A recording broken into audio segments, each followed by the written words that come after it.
Memang kedewasaan itu tidak ditentukan oleh umur. Oke. Karena ada orang yang umur 22 sudah mapan, mateng gitu pertimbangannya. Ada orang 44 tahun masih pemarah, masih emosional, masih ngambekan gitu kan. Nah, tetapi statistik di kehidupan ini sulit bisa lancar tanpa kita mengerti statistik, tanpa mengerti kecenderungan umum, tuh, kualitas rata-rata. Nah, laki-laki itu pada umur 25 itu sudah bisa diharapkan dewasa, bukan karena umurnya, tapi karena masyarakat melihat anak muda umur 25 harus sudah mandiri, sudah mulai bekerja, sudah mulai ada pendapatan. Jadi pegang di situ dulu 25. Di bawah 25 masih kuliah, masih memulai istilahnya penyiapan dirinya untuk masuk ke dunia profesi atau bisnis. Tapi umur 25 sudah dianggap paling tidak sudah ada pekerjaan. Gitu. Terus bagaimana dengan 27? Oh, 27 sudah harus lebih matang lagi, gitu toh. Itu berarti dia sudah 2 tahun meniti karir, gaji sudah bagus, posisi sudah bagus. Bagaimana dengan 30? Sudah sangat matang. 30. Karena banyak orang menjadi orang-orang yang super pada umur 35-an. Dah. Berarti kalau gitu, umur rentang yang sudah mulai bisa diduga menjadikan laki-laki siap untuk pernikahan adalah dari umur 25 sampai 35. 25 muda, 35 agak tua. Gitu? Karena sudah matang ini mapan. Nah, sekarang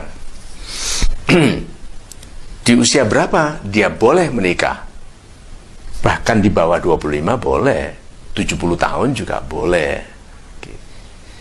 Ideal sekarang adalah di antara 25 sampai 35 ini, ideal, yang menjadikan ideal bukan pada rentang ini, tetapi pada saat itu dia sudah lebih dewasa, enggak? Maksudnya itu lebih mapan enggak emosinya.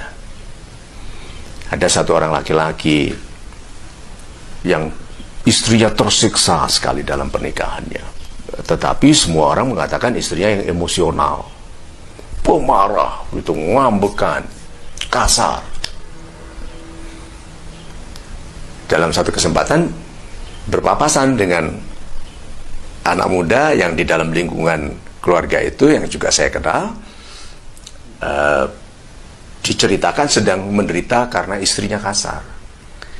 Dalam bicara 5 menit dengan dia, saya tahu yang bermasalah suaminya. Suaminya tidak bisa diam kalau dengar orang bicara, selalu ditimpali dan dia harus menang. Itu. Bahkan waktu saya bicara serius dengan ayahnya, dia nimpali. Oh, itu nggak begitu. Saya melihat kaget sekali karena dia masih umur 20-an. Tuh, pantas.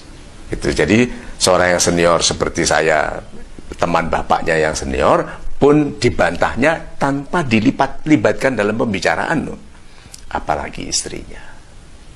Jadi istrinya membalas dengan cara apapun, karena dia wanita yang lemah, lebih muda, mencakarnya dengan kemarahan atau apapun. Sampai minggat dari rumah.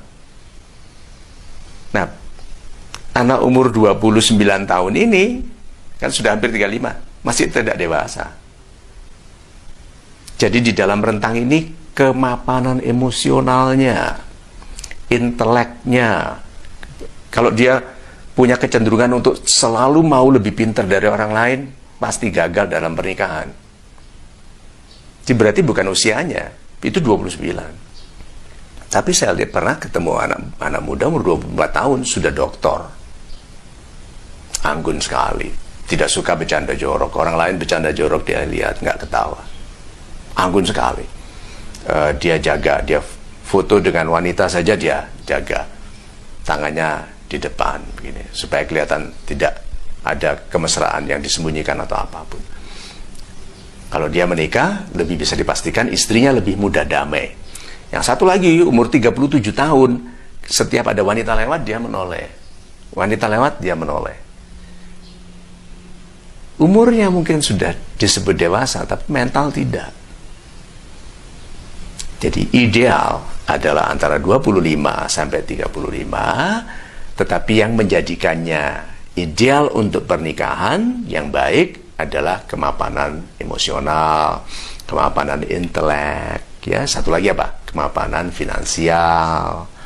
Karena serukun-rukunnya keluarga, kalau uang kurang juga gampang bertengkar. Itu kan kalau suaminya bilang, "Dek, kita nggak perlu makan karena kita saling mencintai." Terus istrinya bilang, "Makan tuh cinta." Nah, so mudah-mudahan itu tadi membuat kita adik-adik yang lebih muda tahu bahwa rentangnya adalah 25 ke 35. Nanti kita bicarakan mengapa menikah muda itu beresiko pada pendidikan, pada kedewasaan mental, pada kemapanan finansial.